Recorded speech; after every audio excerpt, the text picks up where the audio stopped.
This nondescript hole-in-the-wall restaurant is home to the most delicious sag spinach curry I have ever tasted.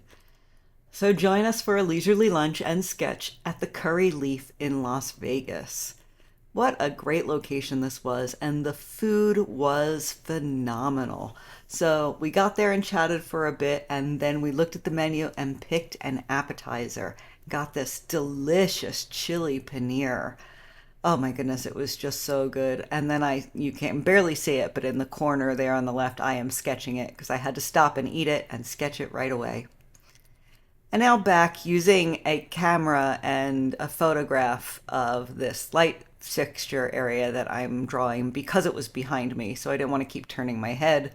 I just took a photo. And then here is our delicious lunch. There's that sag paneer, some naan bread with garlic and butter, and then aloo gobi, which is a potato and cauliflower dish. And that sag paneer was just surprisingly fluffy. They whipped the spinach, so it had this really cool, fluffy, airy texture to the curry. It was just absolutely wonderful. So I'm not good at these pots. They don't look anything like they actually looked once I did the drawing, but I was okay with being loose today. Capturing the feeling and just enjoying the time and catching up with conversation with my friend Tracy, who joined me for both the meal and the sketch. So she's across the table doing a pencil sketch, and I'll show you her sketch at the end of this video as well. Here's the basket of naan bread, which was fun to draw and also paint and, of course, also eat. There's my little sketch of the chili paneer. So I'm just basically making vignettes out of the food section.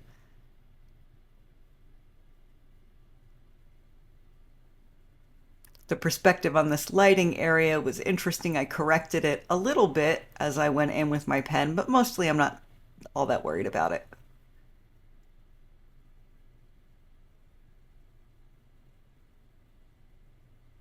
There's a TV that was over the doorway, and then putting the doorway in. And now there were wine racks behind the bar, so I'm having fun just drawing little bottles of wine and empty spaces in the racks. I'm really not sure at this point what I'm going to do with the center of that sketch. In hindsight, I wish I had put that second curry pot right next to the first one, right in the middle of the sketch, and then I could have left a little space and breathing room on the right-hand side that didn't have to be explained or drawn in. Instead, I just got this weird center piece. So I decided to put in our waiter. So there he is, and now he's got to be behind a counter. So I've had to put a couple glasses on the counter. Now here I am. You might remember if you saw my last video when I was sketching the alien at Magnum Cafe, and I said that I went in immediately with the green because it was on my palette and I didn't want to waste it, so I wanted to use it, and I didn't do what I'm doing right here, which is using watercolor a little bit better and more like watercolor is supposed to be used, where I wet the entire paper first with water and then go in with a wash. So I used the top of my water container right here with the yellow paint to make the wash in the first place. And this is so that I don't have to feel bad about wasting the paint on my palette. I need a lot of space to make a wash because it uses a lot of water. So I can just do it in the top of my water cup. And I'm really happy I thought to do this, and it worked beautifully. So you can see me put a yellow wash here over the restaurant area and most of the food, and then I go in with a gray cool wash for the pots and the table area. Here's that cool gray.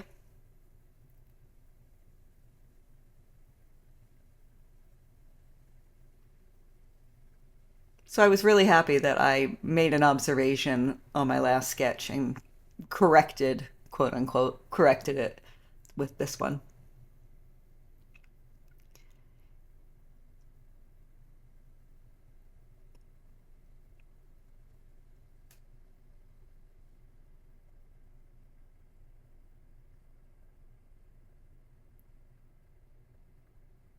Now I'm coming into this really wet background and adding in some of the brown for the lighting fixture area. There were a couple alternating pieces that were in a brown color, so I wanted to get those in. So I'm still thinking right now about backgrounds, not the focal areas, but where can I put in shadows, add in a little dimension on something that's going to fade into the background. So here I put in some shadow to create a separation between the counter and the wall behind it. So now there's a sense of depth there.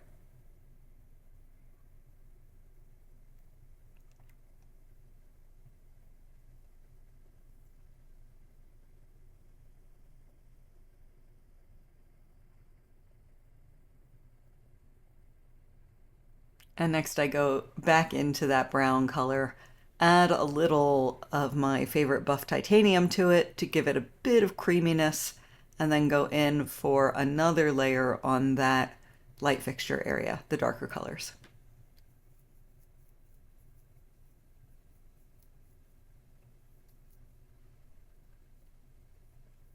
So while we're watching here, let me just update you on a couple of things that are going on in my life. I'm about to start, as I'm recording this, it is September 29th for me. If you're watching tomorrow when it's released, thanks for being one of my besties that watches right away. And if you are watching in the future, how's the future? Hope it's good. um, so I recorded this just 2 days before Inktober is about to start. So Inktober has my mind right now completely preoccupied. And last year for Inktober, I created a children's story with my character Lulu, all around an adventure, and it goes exactly through the prompts of Inktober. So every day I did a new illustration for the book and made a video of creating that illustration and speaking the lines of the story that went with that illustration. So I'm planning the same thing this year, and I completed the book 2 days ago. The story part of it needs revision and polish, and I will do that as I publish each section every day. So here I am with just that unbleached titanium or buff titanium that I'm going in to create the wall sections. Just adding a little more weight. That initial wash will stay as it is for the wall area back in the background there. By adding this more opaque color, I'm bringing the lighting fixture forward a little bit and separating it from that back wall, which it is separate from the back wall.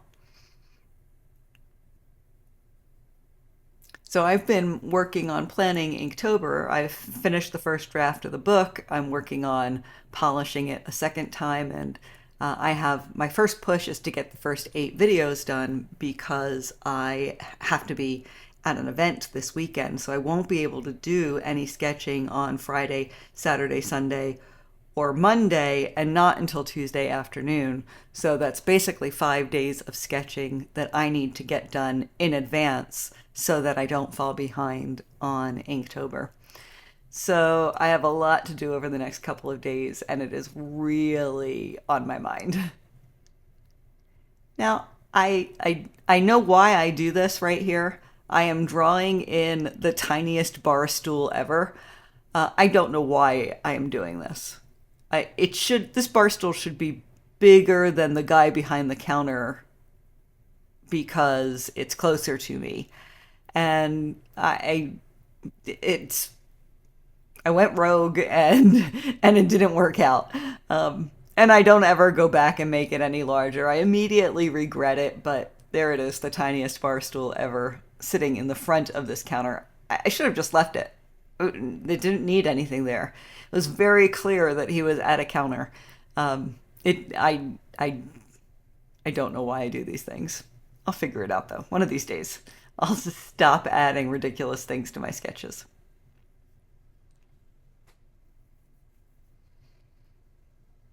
So I'm adding in a little bit of white over top so that where the light is shining down, it's creating a glow in that yellow. So a little brighter glow in the parts exactly below the light fixtures.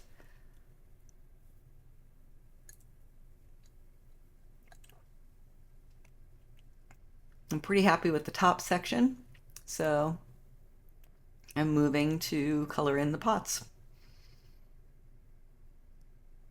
which were a like hammered metal, um, really shiny, lots of texture in them. I don't I don't nearly do them justice enough in the sketch.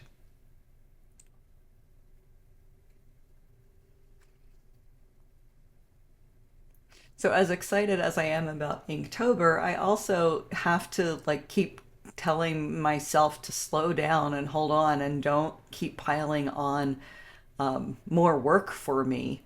I I was thinking about making like a book trailer with a song that I used. I started writing lyrics to a song that I was going to use AI to create, and it's just I don't need to add more to my plate, but I seem to do it frequently by just I have such big ideas. And it's hard to stay focused on getting a small idea done if you keep adding to it. So I really try to slow the brakes sometimes. So I may eventually have a Lulu and Pal song or trailer, but not this first week, not when I have a deadline to get the first 8 items done before I can't do anything. So, priorities. I'm spreading a little light gray out in the paper that was in the basket for the naan bread, and then coming in with some dark brown. So I'm starting with the like crunchiest, darkest bits of the char on the bread. And then I'll work lighter from there. Which is not usually how you do watercolor. I don't know why it made sense to me to go backwards. And then I start using a little bits of lighter brown to spread out and have a wet in a wet effect with the charred bits.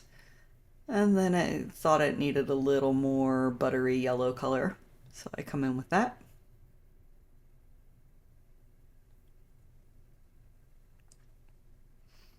This chili paneer in the front was so delicious. So here I am with a nice bright red orange for the chili sauce. Paneer is one of my absolute favorite things if you aren't all that familiar with Indian food. It's a cheese that's similar in texture to feta cheese, but not salty at all. It has a almost nothing flavor, a very mild homemade cheese, and it picks up the flavor of whatever you're cooking it with. Similar to tofu in that way, but tofu has more of a gelatinous texture. This is more of a cheesy texture, um, and it's maybe a lot like fresh mozzarella in texture too. And it's yummy. It's delicious. So these little pieces were deep fried a little to get a bit of a crust on them, and then tossed and cooked in this yummy sweet chili sauce.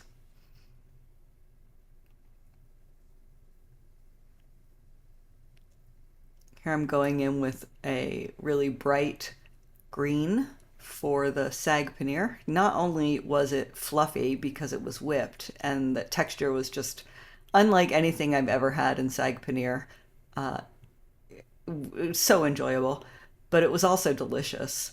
And it was bright, really bright green. Usually, cooked spinach gets that sort of dull, darker, oxidated green color, but this stayed just vibrant and bright. I don't know what they did, but it was pretty incredible. And here I am adding some curry sauce over these cauliflower and potatoes that are already in this bowl. So I start with some yellows and then add in and get darker with reds and browns, oranges.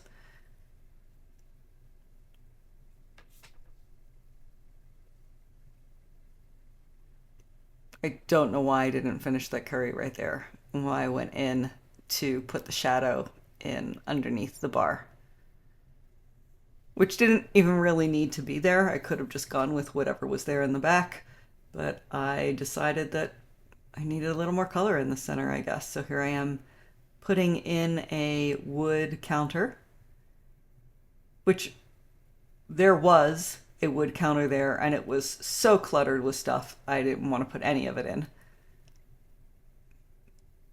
Various stacks of glasses and bottles and cups and things.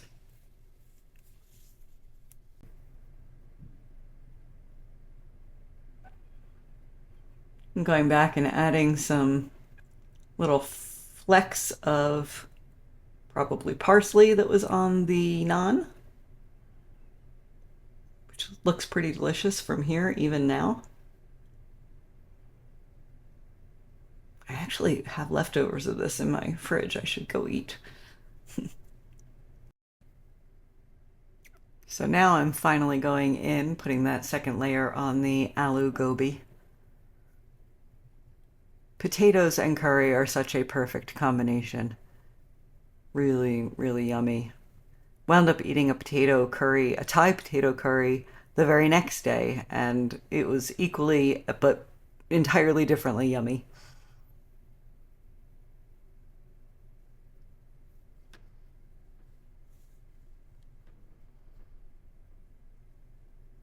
Our waiter was wonderful. It was just delightful.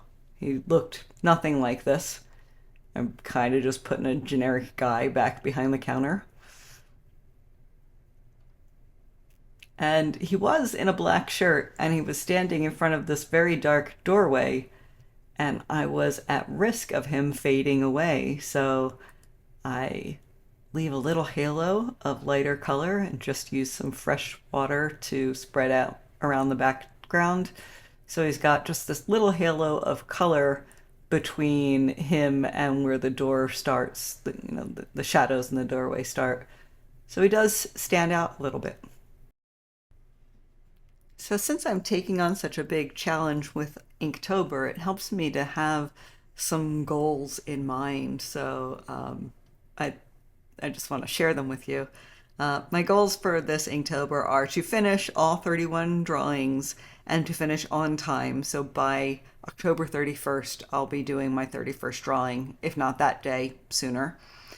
And I'm going to do a short each day that I'll post on YouTube and also Instagram.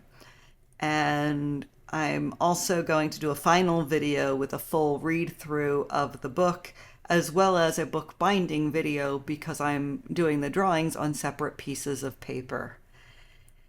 And then for the illustrations themselves, my goals are to not use color this time. And perhaps at the end, I can go back in and think about whether I want to add in color. But I'd like for my intention not to be to use color. And that's because I think I don't take my line work and my shading and stippling and cross-hatching in the ink drawing itself as far as I could, because I'm relying on the crutch of color to be able to provide me with some values. So in this case, I want to really focus in on using lines and wash techniques and focus on like nice, sharp, bold lines and good sketching and cross-hatching and stippling, and really focus on bringing the values to the piece through the sketch, not necessarily through the use of color. And then I think it's enough. Another goal that I have for Inktober is to really put in some full backgrounds rather than just sketches of the thing. So instead of just a mustache for the mustache prompt, the first prompt is a mustache, And in my book, it's the strong man at the circus's mustache, big old handlebar mustache, and kind of an old-timey circus look and feel like you might imagine. So rather than just draw that, I'm planning on drawing Lulu and Pal standing in front of a poster of the strong man with a background behind it. So the mustache will be in the poster, but I'm really creating a world and a scene right there in that sketch. And I'd like to have a couple sketches throughout the book that are more world building sketches like that. So here I am putting the finishing touches, I think, on this piece. Oh, I still have some beautiful highlights to add, so you don't want to miss that. I pull out some Bleedproof white to create some shine on the spoons and the metal pots that are here.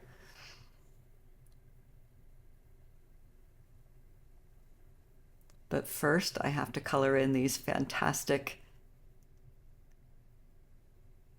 wine bottles, which I'm doing all of them in just a dark green. It's a good reason to get the green from the paneer, the sag paneer dish into other parts of the sketch. So now the green moves from the chili at the bottom and little flecks in the naan over into the sag and then into the background with these bottles. So the color moves throughout the sketch. And you can see that I do that also with the yellows. They kind of move your eye throughout the sketch.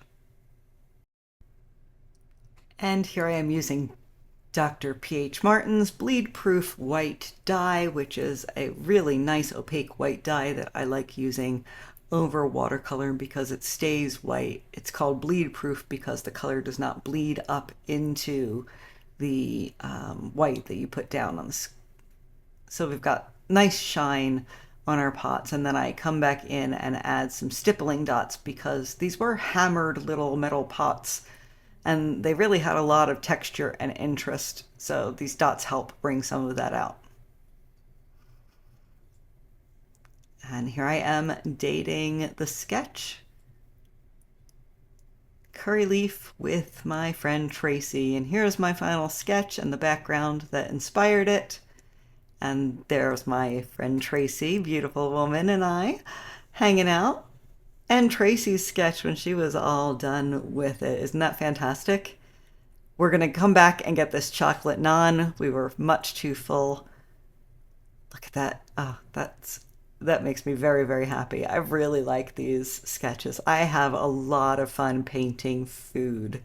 And here is those cute little wine bottles. I like the way I just made little squares for the labels, and it reads perfectly great as wine bottles labels. And there is the full sketch. So thank you so much for watching. If you want to see more urban sketching videos, then click here. And if you like the inking stage as much as I do and want to follow along with my daily shorts as I start the Inktober challenge tomorrow, then be sure to subscribe to my channel and save this playlist here. Wish me luck, because Inktober is no joke. Thanks for watching, and sketch you later.